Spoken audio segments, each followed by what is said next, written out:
You're listening to Season 2 of Beyond Insights, your go-to podcast for all things accounting, business, and technology. Unsure how to improve your leadership skills, or whether you're suited to being a leader to begin with? Looking for ways to build a stronger team or take better risks? Then stay tuned. From cybersecurity, blockchain, and AI innovations to sustainability, employee retention, and work-life balance, we've got you covered. We speak to knowledgeable and insightful guests from varied backgrounds, industries, and locations from all around the globe. From this multiplicity of thought, we strive to find solutions to our most urgent business problems. Whether you're a small business owner, an accountant, entrepreneur, or even a young professional looking to progress, this podcast is for you. Thank you for tuning in. Let's dive right in and go beyond insights.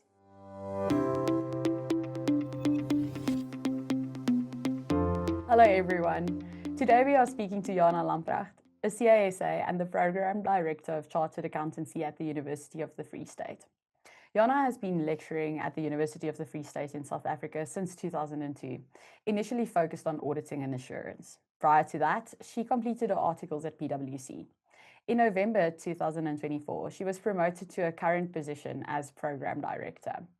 Jana is also a proponent of Brain Empowered, which focuses on how students can learn more effectively by managing their minds, collaborating with their minds, and treating the whole learning experience holistically. Jana is also very passionate about taking on board the latest technology and making sure that students are digitally upskilled and ready for an increasingly technological world of work. Thank you so much for joining us, Jana. Thank you, Lorica. It's always nice to be with SIFT. We're glad to hear that. That's a really good start. Happy that you're here and you're happy to be here. That's great. So we've obviously had the formal introduction now, but would you mind telling us something a little bit more informal, something that might surprise people when they hear that about you? Okay, so I love gadgets, especially kitchen gadgets. And it might be because I'm obsessed with efficiency. I like to do things fun, fast, and easy. And I always try to do things in less time. So that for me is something I need to work on, is less gadgets. But I also realize that buying the gadget is not where the efficiency lies. It actually lies in you need to apply it. And I think that is what we're going to talk about today, is to make sure that when you get a gadget, that you actually efficiently apply it. Absolutely. I think that is such an important point to note. I love my kitchen gadgets too. And you can get to that point where your entire cabinet is full of gadgets that you aren't using just because you haven't actually implemented it well enough in your daily life. So onto the gadgets and how we should be using them. Can you tell us a little bit more about Brain Empowered and why this is actually so fundamental to the work that you do? So Brain Empowered is a mindset framework that I developed in 2017, and I focus on empowering students so that they can develop skills to withstand, control, and conquer uncertainties, anxieties, and hesitations, and even circumstances that hinder their success or even prevent them from performing at their best or reach a goal that they've set. So it addresses various aspects, such as fighting procrastination, multitasking, anxiety, but it also assists students in setting goals and also empowering them to become responsible, active learners, which I think is quite important. And the reason I developed this framework is because I identified through student consultations that students struggle much more with the learning process than with the actual content. And once they have sufficient control over their effective learning, leading to an effective learning process, the content actually looks after itself. I think truer words have never been spoken. I wish I had this when I was studying, because my mother always said that you will learn how to study when you need to learn how to study. And that sort of speaks to your point of the content not being the most important. Yes, like obviously the content is important for your job, but that is not actually the difficult part. The difficult part is teaching yourself how to use your mind, which is what you are doing with this. And how do you connect that then to technology and the importance of accounting students learning how to use technology, because they're going to absolutely be confronted with it in the workplace, and that's becoming increasingly so and increasingly true. Every single day it feels like we're releasing new things, and I haven't been in practice maybe like 10 years, and it's so different from what it was when I started. So how does this Brain Empowered connect to technology and the importance of that for accounting students?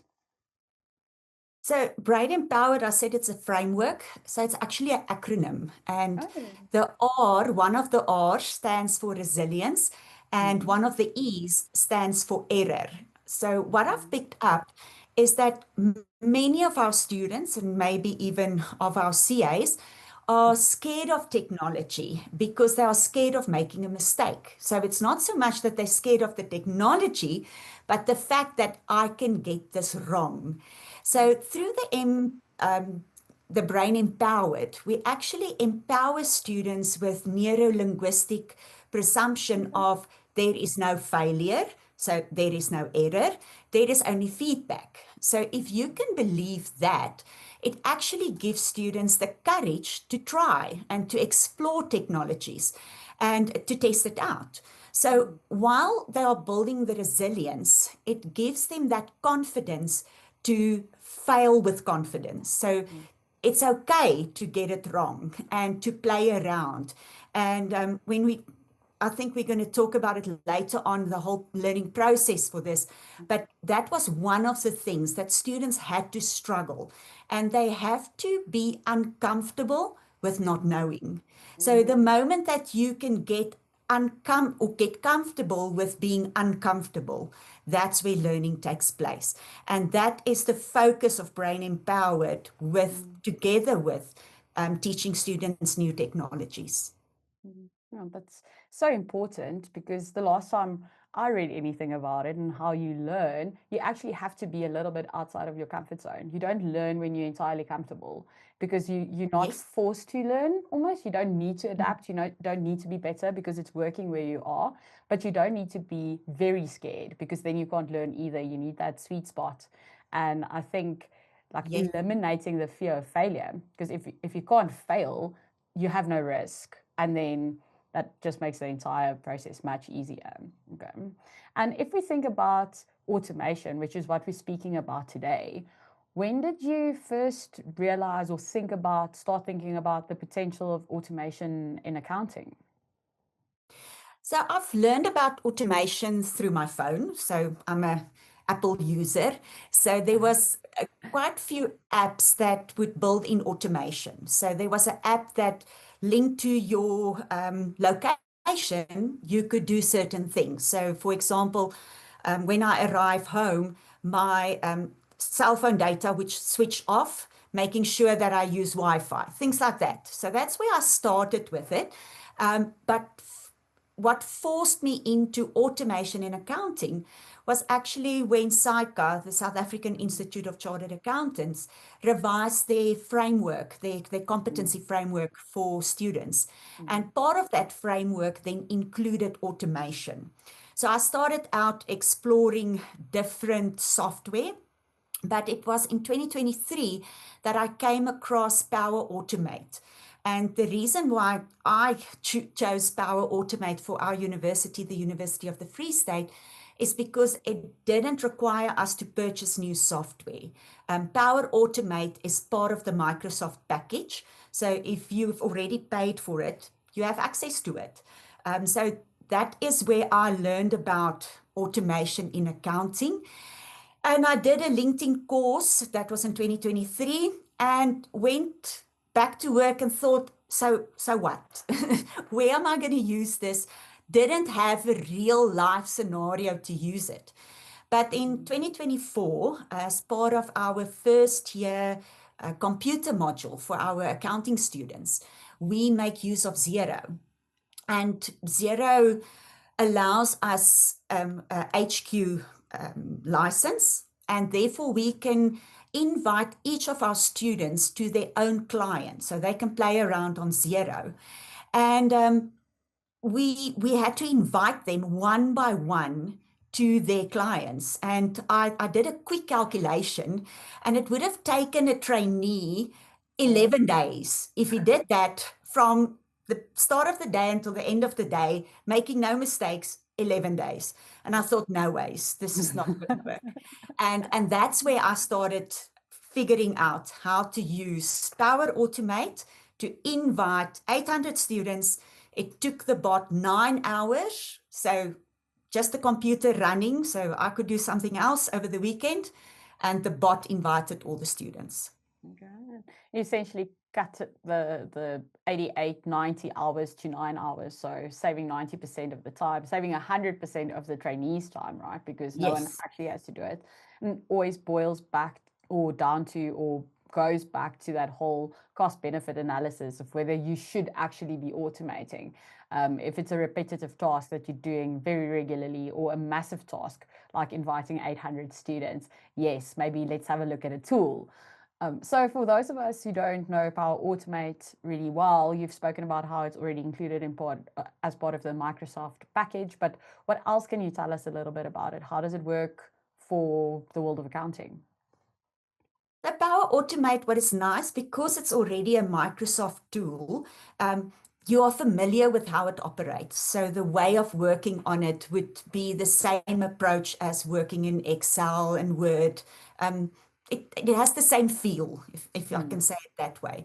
So it assists you in automating repetitive tasks, like we talked already about doing the same click, click, click on a website all over again and do that 800 times.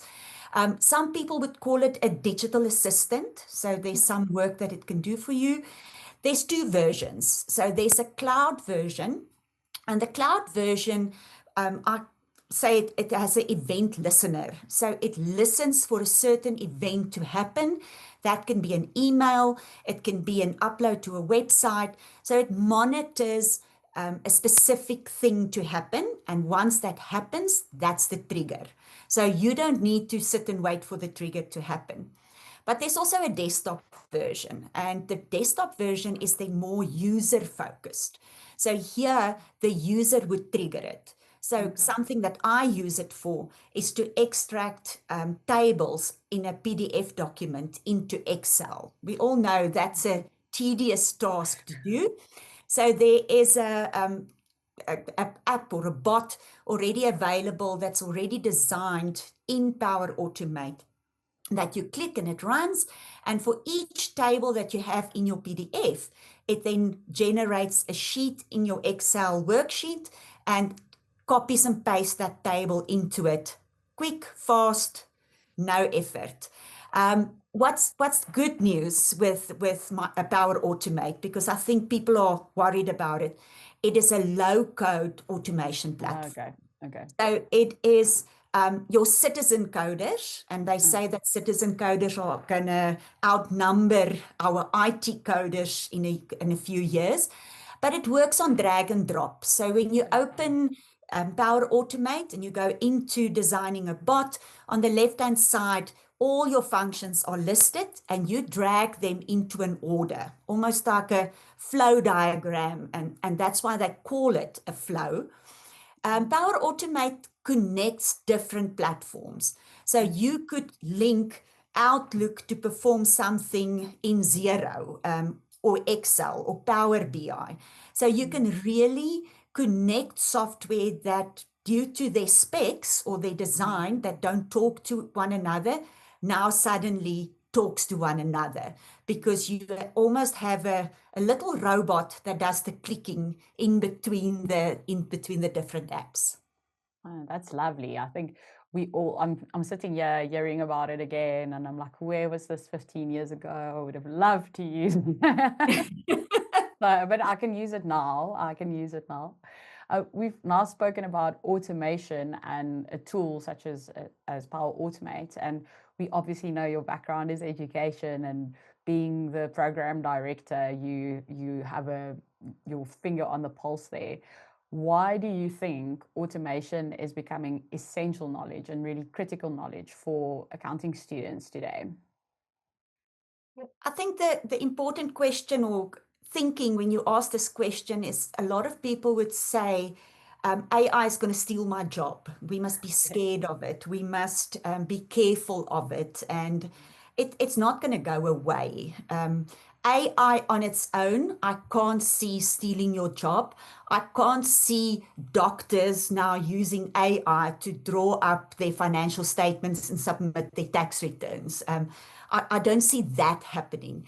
But what I do see happening is that accountants that's going to really upskill themselves in AI and in automation, they're going to outsmart and replace the accountants that's not using AI and automation, because they're just going to be more effective, they're going to be more cost effective, and therefore replacing those that's not willing to adapt. That makes sense. And I mean, in saying that, what type of tasks can we do with Power Automate? How do you think the traditional accountant's role will change? We're saying that an accountant who adapts AI, or adopts AI rather, adopts AI will replace an accountant who didn't do that. But how would that work? And how should we change the education space to help our future accountants be the ones using AI? So let's first look at what do I think you can do? And that's a really difficult question, because I think if you get 10 accountants in a room, or let's say chartered accountants in a room, and you ask them what task they do on a daily basis that's repetitive, they're each one going to give you a different task based on the systems that they work in or the responsibilities they have. So I'm going to maybe address it more from a professional way, to say what would professionals use it for, typically now, and what is available. And I'm going to go into Power Automate and talk about what's already available. So you don't need to design that bot. You go into Power Automate, and when it opens up on the left-hand side, there's examples. And when you open up those examples, there's a few examples for Excel, for websites, for desktops, for PDFs, for text manipulation, just to name a few. If you go into the Excel one, because I think there's no accountant out there that's not using Excel. I even know the Mac users are doing a workaround so that they can get onto Excel. So the Excel one that's available that I think is quite good is that you can extract tables, and you can search and replace values. And you can also consolidate Excel data. And you would now say to me, but I can do that. Yes, but in the bot, it's so much quicker. So it is really doing what you would have done, but just so much quicker. Then let's say, for example, on a regular basis, weekly, monthly, you need to open a website and extract certain metadata. You can set that up already in automation. So it runs automatically, it opens the website, it extracts the metadata, and it uploads it into Excel. Then if you go into your desktop and your filing, you could run a bot that adds the date and time to your file names. And if you have quite a few files and you know that you are struggling to keep track of them, that's a simple thing. And if you have to do that manually, it's possible. It's just going to take you a long time. Then something we all have on our computer that's making our computer slow is empty files. So there's a bot that runs and it deletes all your empty files. There's a bot that prints documents for you. In PDF, I've talked about it briefly previously or earlier on.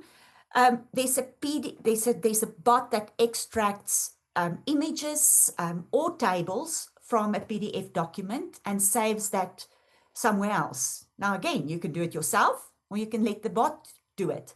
And then there's one where you can extract phone numbers and email addresses from documentation. So if you think about a client onboarding, where you get a lot of data and you want to export the phone numbers, the email addresses. Then if we go into more detail where you start using it in processes, we're going to talk a little bit later, I hope, about a project we run with our students. And one of the projects that students did was to onboard a client or clients for an accounting firm. And they used Power Automate to handle the whole onboarding from collecting the data up to authorizing the information into the master file. You can use it to send out customized birthday wishes to your clients or to save files from emails. That happens automatically. If we think about how we're going to change education and how we train students, is that we need to start becoming aware of what is going on outside. How are accounting firms using this already? How are professionals using it? And taking those case studies and bringing them back to practice. Because if I'm only going to teach a student click here, click there without application, they're going to get frustrated and they're not going to learn what is the advantage from learning this process or learning the software. 100%. I think that was the worst thing at university, when you can't see the benefit of what you are doing at the moment. Sometimes you see it a bit later, you've studied, now you're working, and you're like, oh, this is why they tried to teach me this in my second year. But it helps so much from an adoption perspective if you just know that upfront and understand and see the value already. But on that, how are your students feeling about it? I mean, are any of them having that, why am I doing this feeling? How did you speak to them about it? I'm assuming you got some feedback. So if we think about technology, you definitely have two groups. You have the one person or the one group that says, I don't want to do this. That was definitely the fewest students. So there was definitely students that were of the viewpoint, I just want to get this done and dusted. I don't want to become a coder. But I think get it out of my life. Yes, get it done and dusted. I want the bare minimum mark. I just want to tick the box. But then we had students that they were so excited about the project and they learned so much and they added so much to their group project that they got everyone around them excited as well. So we implemented this last year with our second year students, but they shared it so much that we had third years and PG Dip students coming to ask, but why didn't we do this when we were here? And how can I now upskill myself? So there was definitely two groups, but luckily that group of why am I doing this was the minority. Okay, that's good to hear. That's good to hear that they are excited. You always sit with a bit of a problem when the older guys come back and they ask you, but Jana, why did we not do this in second year? And you're like, well, we hadn't developed that course by then, but we have implemented it now. So, but developing the course, how did you actually manage to get the projects and the lessons? And you were speaking about the group project earlier as well. What did you do to ensure that the students understand why they are doing it, how they are doing it? How did that process work?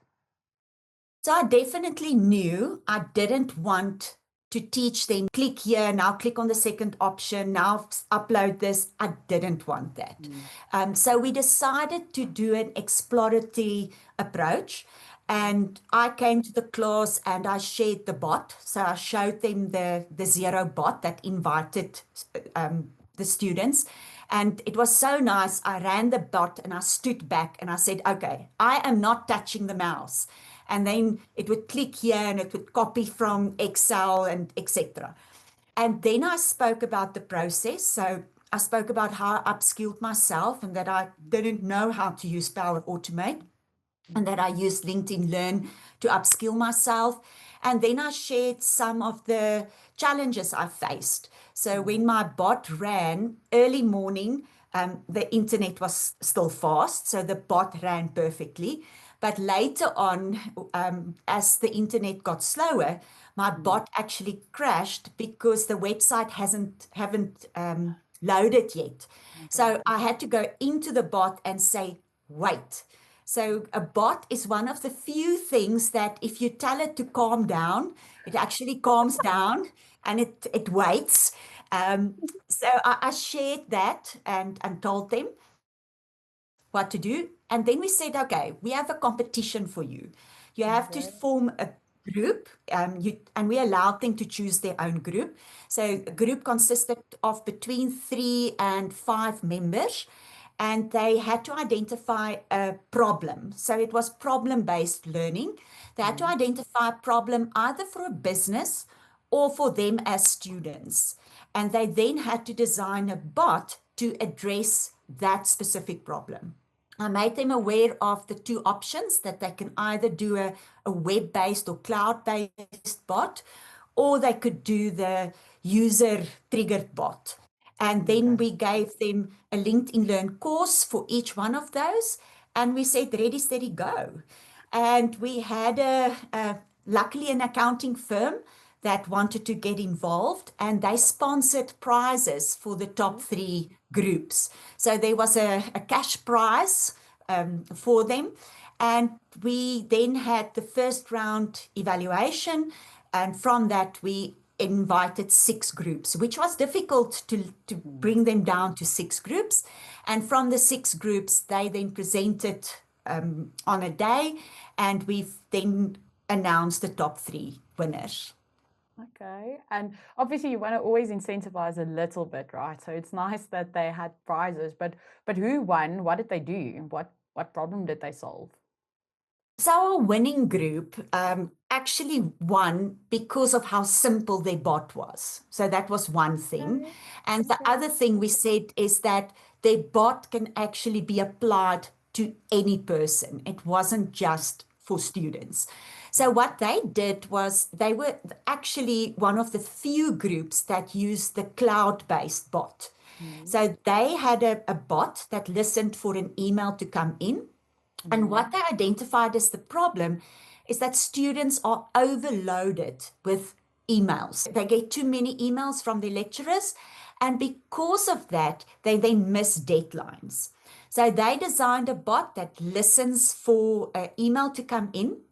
The bot then takes the email, identifies the key message, takes that to ChatGPT, uses a certain prompt that they engineered, that from the email extracts the deadline and the task, and then the bot communicated with Google Sheets to generate a to-do list. And then everyone in the group had access to the Google Sheet. So that was one of the groups. Another group designed a workload for a property realtor that uploaded properties to the master file and then informed the real estate agents about new listings via WhatsApp. That's very clever. I don't think I would have been able to get that done in second year. I will be very honest with you, even if it's drag and drop. I asked them, every group that presented, I asked them, how was it? And their words were frustrating, but. Okay. And that is where learning takes place, when you're frustrated. So they not only learned how to use Power Automate, but they learned how to ask questions to ChatGPT and to learn how to solve a problem. Yes, which is ultimately what we want accountants to do, right? We want them to be able to solve problems. That is I want to say the goal and the purpose of accountants, and the goal and the purpose of most professions, right? But this solving problems, this learning how to do an automation, how do you think that improves a student's employability or maybe workplace readiness? So for me, it is to be able to automate is no longer something that improves your employability. It is actually, for me, a necessity. If you now want to employ a new accountant, a trainee, they need to be able to automate. They need to know about it. They need to know the basics about it. I can remember I had a partner at PwC, and he always said when he employs someone, that person needs to be more intelligent than what he is currently, else his practice is moving backwards. And I think that is what, if I look at it, that is what improves the employability, is that it actually makes the student more or smarter than the current employees of a firm. Yeah, and I mean, that is the ultimate goal. Your partner at PwC was so right. If you aren't smarter than me, why do I have you? Right? You always want your team to be better than you are, because that is how you grow. I fully agree with that. What would you then say to accountants who are obviously, like, let's say we're in practice already and we're still very manual and we're very scared of the automation, as you mentioned earlier? What would you say to us, to them? No, I have a little I bit, would but I'm definitely not as skilled as your second year. I would definitely go with the Nike recommendation of just Okay. do it. Stress. Start small and manageable. It is possible to just start small with something as simple as going to Outlook. Start using rules that you have in Outlook to make life easier. But if you are brave, embrace it fully and get a consultant to come and assist you and to challenge you and to find out what in your business can you do faster and more effectively. 100%, so that we can do the fun things, right? And Yes. I think it speaks to your kitchen gadget cabinet issue. If you start too big, you just end up with a whole pile of things that you're not using. But if you start small and you manage it well, you can add to that, grow, make it better as you go along, which is ultimately what we want. And do you think, I mean, you guys are doing it at the University of the Free State, do you think this automation training should be sort of deployed globally or nationally, at least in other accounting curricula? A definite yes. So if you in South Africa and you are training chartered accountants, there's no way that you're going to get away from it because it's built into the competency framework. So SAICA's going to hold you accountable. So it is, for me, also no longer just an accounting skill. We shouldn't think about it as it is an accounting skill. For me, it's a professional skill. It's something that all professionals should be able to do. And if you want to compete with other professions and with other professionally qualified individuals, you need to know how to automate and you need to know what to automate and what not to automate. Yeah, because I think that is where the human aspect comes in, right? Yes. Where do we save time and where is this actually not helping? Being able to discern and discerning, actually doing that. Do you think the automation and AI tools like Power Automate we're speaking a bit about today will change the accounting profession in the next, let's say, 5 to 10 years? And if so, how? Like where are we going? Yeah, you're not asking that question of you don't know what you don't know. I just think it's going to grow exponentially, and I don't think we can actually imagine how it is going to grow. If you talk to futurists, they have all these ideas of what's going to happen, and I really can't say. For me, it's almost like imagining travel. If you think about traveling, many years ago, when I was still in my articles, I did a secondment to London. And with my onboard pack, I got an A to Z pocket map, which if you had to go to a client, you would work with this map and you would walk around in town or in the city with this map. And now you have Google Maps that uses your camera and actually tells you to turn left or to turn right. I could have never imagined that 30 years ago. So automation is only going to gain speed and momentum. And you either have to jump on the ride and enjoy it, or you're going to be left behind. And if we don't want to be left behind, because I think no one likes that feeling of being forgotten at school, what advice do you have for us and accounting students specifically, or accountants who've not yet really adopted any form of automation? What would you tell us about how we should start learning it? So what's very nice with Power Automate is that it actually has its own training free of charge. So if you open the app, right at the top, there's a banner with tutorials and you click on it and there's a whole planned curriculum that you can follow that can be as simple or as complicated as you want it to be. So make use of that. Microsoft has really invested in their training, and free training, not training that you have to pay for. Also make use of open source, so YouTube. Search YouTube. I'm not referring back to the group projects. The things that students said they did was, I have never watched so many YouTube videos, and I have never ChatGPT so much. So use it. Use ChatGPT, use YouTube, and then even Copilot. Copilot is built into Power Automate, and especially the online one. If you want to design a flow, you type on the right-hand side, you open up Copilot, you tell it what you want to do, and it sometimes even design the bot already for you. So make use of what's already available. And for students, if you are not a self-starter, just make sure you embrace every opportunity that your university provides you with. So if they give you a project, if they give you extra classes, make use of it. Well, that's, just upskill yourself a little bit, take that first step, use the resources you already have available. Is that the same thing that universities or accounting departments that have not yet started teaching automation should do? Is that what they should be doing as well? Or do you have a different first step for them?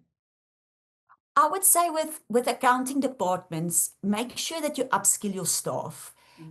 Not everyone is involved or likes, let's rather say it that way. Not everyone gets excited about technology. So they're not in their spare time going to figure out how to use automation.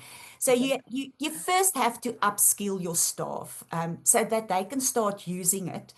Because automation is not only about let's teach it in the computer module. It needs to now flow out to the auditing module, to the accounting module, to the tax module, where they have to start implementing it and let students see the value of automation. And then secondly, reach out to colleagues and to professionals that's already doing this and build a learning community. You need case studies. So if you can have a few professionals that can tell you, this is what I did with automation, bring that back to your lectures, because students like real world scenarios. They like to solve problems, and they like it to be something that's applicable to what they're going to do one day. I like that. Solve your problems using a crowdsourcing method. Ask people Yes. you know. Use the community. Ask them. Absolutely. So true. So true. With that, we get to our rapid fire section where I get to ask you a lot of recommendation type questions. So firstly, what is the one piece of software that you can't live without? Obviously, you don't need to say Swift. We know that's your favorite, but what else do you like? Well, it's currently a boring answer because I think it's what most people are going to say, and that's large language models. I'm just obsessed with it. I use it on a daily basis. We use it in meetings. We use it everywhere. And my current two go-tos is Grok and then Notebook LM. So the Notebook LM gives you a podcast option or mind maps on data that you upload. So that's a Google one. No, I've heard about the podcasts. My one friend was trying to summarize a lot of information for a tender application process.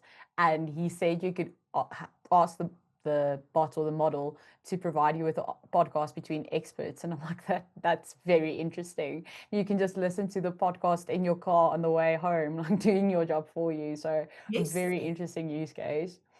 And okay, going to something a bit more maybe manual that you actually maybe enjoy for or do for fun, right? You're not letting the bot read all of your books yet. So what book have you read recently, or what is the best podcast that you've listened to in the recent past? Do you enjoy it that you can recommend? It links back to Brain Empowered, and it's definitely Mindset by Dr. Carol Dweck.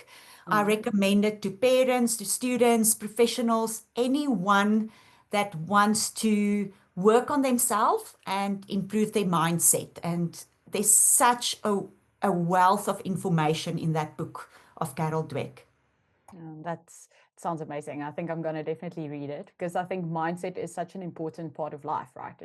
It basically dictates everything you do and how you make decisions and where you get. So I've added that to my list now. And just going back to your own profession and what you've been doing in the past few years, what is the most valuable lesson that you've learned about teaching accounting and teaching in the accounting space? Well, the only constant is change. Being in accounting, the only thing that you can really rely on is that there's going to be change. And you can never think that you've seen it all or you have arrived and you have now under control all the content. Just when you think you have that ISA under control, it's going to change. So constant change. Get you yourself like future-proofed, right? Only Yes. constant is change. I love that. And if there is one takeaway, one key thing, basically your elevator pitch for this podcast that we've just done, what would you say it is? I would say to accountants and future accountants, embrace automation. You need to be able to future ready yourself. And it is not just about saving time on tasks like invoicing and data entry, because I think everyone goes that way. It's about unlocking your potential to actually have time to solve problems, analyze data, and to be able to connect with your clients like you have never done before. 100%. On that note, thank you so much for your time. I really enjoyed speaking with you and learning a little bit more about these tools and what you're doing at the University of the Free State. It's been so lovely having you here, Jana. Thank you, Lorika, and thank you for SIFT having me. Of course. Thanks for tuning in to the Beyond Insights podcast. Please like and subscribe on whatever platform you're listening to right now. And please share with any of your colleagues or friends or family members that you think might benefit from listening to this podcast. That's all from us. Until next time, see you then.